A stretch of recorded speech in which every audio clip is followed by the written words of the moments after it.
if you're going to change an area, you do three things. Number one, you focus on it and you get clear and compelling vision for what you want. If your body's not where you want it to be, I tell you there's one simple reason. It's not your focus. No, I focus on it. I focus all the time on how fat I am. No. See, if you focus on crashing into the pole, trying not to, the more you try not to, what you focus on, that's where the energy goes, that's where you go, right? We all know that.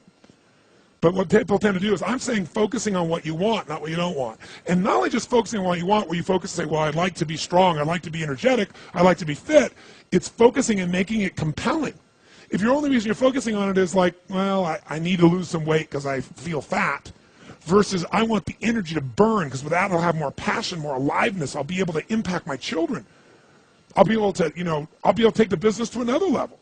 I'll be able to have fun when I'm stressed out and tired. I'll have creativity flowing through me. You can't just focus on it. You got to create a clear and compelling future in that area that will pull you towards it so you're not trying to push yourself. If there's an area you're not improving in, think of three pillars if you would. Pillar one is get focused and clear. What's compelling? Where are you? Really? And don't lie. Where do you want to be? And make it so compelling you can't help it. When you wake up in the morning, you want to transform this area of your life. So the quality of your life already is better just because you are so excited about what you're after. When you do that with your body or your emotions or your finances or time or any other area and you start focusing and you're clear, you're going to have energy. You're going to have drive. You're going to start to do something. How do you make sure what you do really works? You need the second pillar. And think of this as three pillars. Because, two-legged stool is going to fall over. One leg, you can't sustain. Second pillar, you got to get the best. When I say get the best tools. Get the best map. Get the best mentor. What I'm looking for is, it's wonderful that you're focused and clear and excited, but if you're running east looking for a sunset, you got a problem.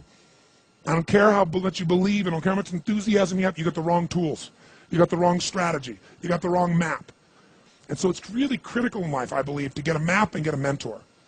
Because the map very often changes, and the best mentor, somebody who's the best at what they do, they know the shortcuts, don't they? Or they know when the roads change. You don't get stuck hanging out, in the desert when you're trying to get to the ocean, metaphorically. So I've always focused on not just finding somebody good, but who's the best at it, who's got the best tools. Think of that first pillar as a target. You're crystal clear on the target. And now you got the toolbox, man. You got the best tools, not rinky-dink tools, the very best. And the way to get the best, by the way, that I've done it is model someone who's already successful. All the tools I come up with, some I've obviously created, but the foundation came by standing on the shoulders of other giants. I went out and found somebody that's already got the result. Why reinvent the wheel? Success leaves clues. Find the best, figure out what they're doing, do that, alter it, find your view of it, but start with what already is working rather than starting from scratch and trial and error. But if you've got that focus, the target, and you got the toolbox, and you're still not getting what you want, it's because you got inner conflicts. That's the third pillar. You've got to resolve your inner conflicts. Because as I try to explain to you, 80% of success in anything is your psychology and 20% is the mechanics. So those inner conflicts are when you take 2 steps forward and you pull 3 steps back. Right? When you say, boy, I'm totally committed to this, but you don't follow through. This is my expertise, the why guy part. Why? Why do you keep saying you want this? You have crystal clarity, you have the tools, and you're still not getting it? There's a conflict in you. You want to be totally successful, but you're afraid at some level that if you are totally successful, you will not be loved. You'll be rejected.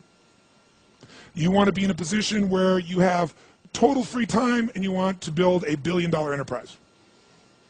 These are conflicts.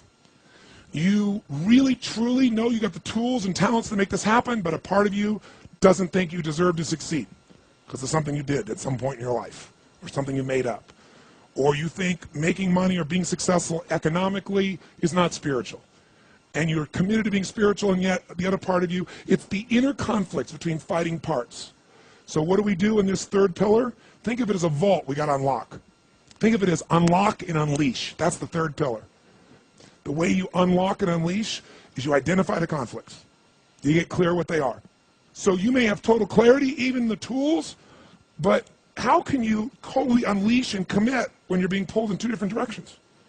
You say, Tony, how do I solve that? There isn't one way.